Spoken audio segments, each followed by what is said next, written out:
On part à Vénissieux avec Malik. Bonsoir Malik. Bonsoir, vous m'entendez bien? Ça va Malik, on t'entend bien? Tout le monde va bien? Très bien, super, super. Malik, tu voulais nous parler de Bruno Genesio. Bruno Genesio, évidemment. Ouais, non, bah écoutez, déjà je tenais à vous féliciter pour votre émission, elle est très très bien, et puis elle me permet de donner la parole aux supporters. Donc ça fait plaisir. Donc, non, bah, je voulais rebondir un peu sur ce que disaient Jamel et Nico sur le manque d'envie des joueurs. Ouais. Tout à l'heure, ils en parlaient. Moi, franchement, j'en ai marre de ce discours. Je sais pas contre eux, mais honnêtement, c'est ce que, pour moi, c'est pas les termes qu'il faut utiliser, quoi. L'envie, le caractère.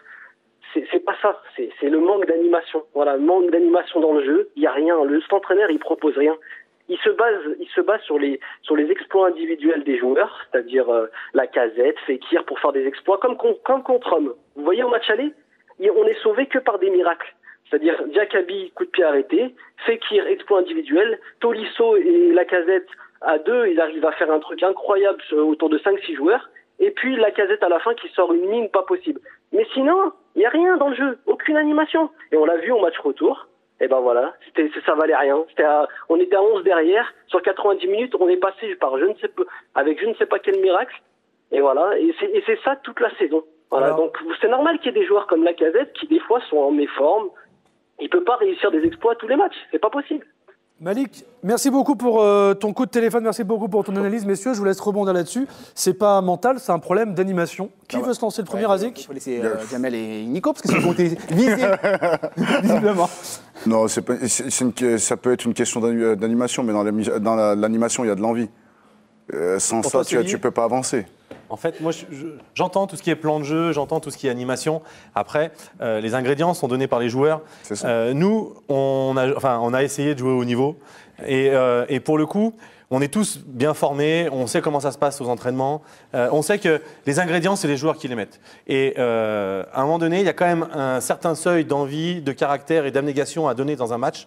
Et c'est des choses qu'on ne voit pas. Alors, en effet, on a déjà critiqué plusieurs fois le plan de jeu et tous les schémas tactiques. On l'a déjà fait plusieurs fois ici. Mais maintenant, quand tu es un joueur, je parlais de notre période, parce qu'à notre période, tu ne mettais pas d'entraîneur, ça gagnait parce que les mecs, ils avaient du caractère. Parce que les mecs, c'était des professionnels et des compétiteurs. Ils se remettaient en question tout le temps. Ils avaient de l'humilité. Et en fait, c'est ce côté-là que je pointe. Parce qu'aujourd'hui, si tu as envie d'en sortir avec tes joueurs, eh ben, tu mets les ingrédients, tu fédères autour de toi. Et sans manquer de respect à Bruno, c'est ce qu'ils ont fait avec Alain Perrin. Ils ont gagné le doublé sans Alain Perrin, en fait. Parce qu'ils avaient envie de s'en sortir par eux-mêmes. Le groupe avait envie de s'en sortir par eux-mêmes. Donc là, aujourd'hui, c'est pour ça qu'on pointe du doigt les joueurs. C'est parce qu'on sait que dans un vestiaire, on sait comment ça se passe. Alors, juste une question, si je ne me trompe pas, Jean-Michel Aulas a annoncé il y a 2 jours, là, ou hier, que Bruno Genesio devrait être normalement l'entraîneur, encore une fois, de l'Olympique Lyonnais la saison prochaine. Oui, dans le Dauphiné libéré, c'est voilà. Mais on connaît Jean-Michel Aulas, il peut dire blanc un jour, noir le lendemain. Il l'avait dit avec Alain Perrin, justement.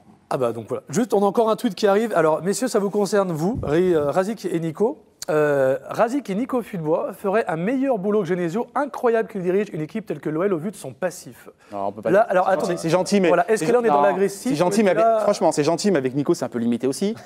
Faut pas non plus déconner. Faut dire les choses. La preuve, on a vu ses déclarations à l'instant. Ils sont vraiment comme ça. Ils sont vraiment sincèrement, comme ça. non. Après, nous, encore une fois, c'est du ressenti. On n'a pas la science infuse. Et justement, ce qu'on veut, en fait, c'est débattre. Moi, j'ai envie de parler ballon. Et par exemple, l'auditeur, la Malik de Vénissieux, je comprends ce qu'il veut dire, ses arguments. C'est-à-dire, grosso modo, ce qu'il en a marre, et je peux comprendre aussi, c'est que chaque fois, on se repose sur alors, on a joué à 15h, ça va pas. La collation, 17h. Après, les joueurs sont fatigués. Et Pierre-Paul Jacques, évidemment, ça suffit. Il n'y a pas que ça non plus, se reposer là-dessus. Il n'y a que Bruno derrière ça. Non plus. C'est à un moment donné, c'est les gars. Il faut qu'ils prennent la responsabilité. C'est plus des gamins. Derrière, le club fait des efforts pour leur payer des salaires exorbitants. Dans l'opulence aujourd'hui. À un moment donné, tu dois donner derrière. Il y a des gamins, il y a des gens qui payent pour venir au stade. Tu peux perdre, hein. Attention. Bien sûr. Mais il faut montrer. Demain, il y a un club, il y a des supporters. Respecte le maillot que tu portes. C'est un ensemble, bien évidemment. Moi, je ne vise pas que Bruno Genesio, c'est pas une histoire de se taper Bruno Genesio ou pas. Par contre, demain, toi, par exemple, si tu es père de famille et que ton gamin, il a du potentiel intellectuel ou autre, etc., et que son professeur n'arrive pas à le transcender, n'arrive pas à le sublimer, n'arrive pas à mettre la pédagogie pour pouvoir justement permettre à ton gamin d'être épanoui et de pouvoir s'en sortir. Et bien, au bout d'un moment, tu vas dire que le professeur, c'est un problème. Voilà. Alors, messieurs, encore une fois, libre antenne, je vous rappelle. C'est pas, bon. Une fois qu'ils sont lancés, on n'arrive plus à les arrêter. Faut pas nous donner trop d'importance non plus. Eh ben, là, on est là, on constate, messieurs, je vous on donne des idées, notre place, elle est facile. Je vous fais redescendre sur Terre, puisqu'on a Edine au téléphone. Bonsoir. Et là, normalement, Edine, c'est ça? Oh, Gérard Majax, il l'a fait disparaître. Normalement, il doit être la magie. Edine, t'es là, t'es pas là? Oui, Bon. je suis là. Ah, comment ça va, Edine? T'appelles d'où? J'appelle de Lyon-9e, la Duchère. D'accord. Ouais. Ça va, la Duche? Tout va bien? Ça va. Ça irait mieux si Genesio n'était plus là, mais sinon, ça va. Donc, messieurs, on va encore parler de Bruno Genesio, j'ai l'impression. Vas-y, on t'écoute. Non, déjà, premièrement, je réagis par rapport à ce que tu avais dit juste avant, il y a 2 jours, par rapport à Jean-Michel Aulas et la probabilité que Genesio soit encore l'entraîneur l'année prochaine.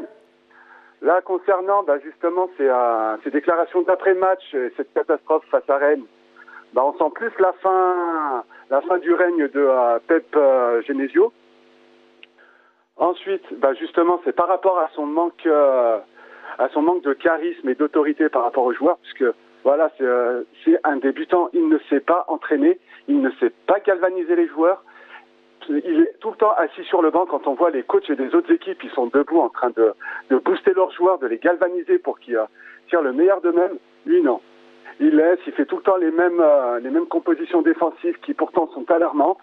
Il remet tout le temps des erreurs de casting en défense, comme Mapou, comme Morel, ou encore Diakaby. Au lieu de le mettre Morel replacé à la place de Diakaby et mettre Raphaël sur l'aile gauche, qu'on a déjà essayé et que c'était très efficace. Non, il continue dans son entêtement, il rejette pas la faute. On a un décalage avec le 9e arrondissement de Lyon. Edine, tu m'entends? Ouais, Edine, juste, Nico réagissait sur ce que tu disais en disant que c'est un problème de recrutement, c'est à la base. Il fait avec l'effectif qu'il a. Alors, tu préférerais peut-être qu'il ait d'autres choix, mais en tout cas, aujourd'hui, on lui a pris Nkoulou, il n'a pas répondu aux attentes. On lui a pris Mapou, il n'a pas répondu aux attentes. Il met Diakaby qui sort du centre de formation. Morel, je suis d'accord avec toi, je le préfère dans l'axe que sur le côté gauche. Mais bon, voilà, après, c'est compliqué. Non, mais je suis d'accord, c'est compliqué. Mais en même temps, mais c'est pareil. Nkoulou, il a fait combien de matchs, Nico? Je serais curieux de savoir. Je sais pas du tout. Pas très peu, ouais. Moi, j'ai 2-3 matchs au téléphone. Par contre, par rapport à ce que disait notre auditeur, on en a parlé vendredi soir. Du Rhône. Et les gars, ça vous dérange deviennent potes, là. Ça vous dérange pas de faire Et les gars, c'est pas le café du commerce, là. On a le même maillot, on a la même passion. Hein. On parlait par rapport à Mignoni, l'entraîneur du Loup. Pierre Mignoni, entraîneur du Loup. L'entraîneur du Loup. Moi, ce que je regrette aujourd'hui dans le football, c'est qu'il n'y ait pas plus d'entraîneurs comme Pierre Mignoni, c'est-à-dire qu'il fasse passer l'institution avant les joueurs. Aujourd'hui, peu importe le joueur, aujourd'hui, ils doivent se mettre, au service du collectif, au service de l'équipe, que tu t'appelles Pierre-Paul Jacques, Lacazette, Tolisso, que tu as des ambitions personnelles, c'est très bien. Par contre, aujourd'hui, si tu n'es pas bon et qu'on doit te mettre sur le banc, on te met sur le banc parce que c'est l'entraîneur qui décide par rapport à l'institution. Et c'est ce qui manque aujourd'hui dans le football en général.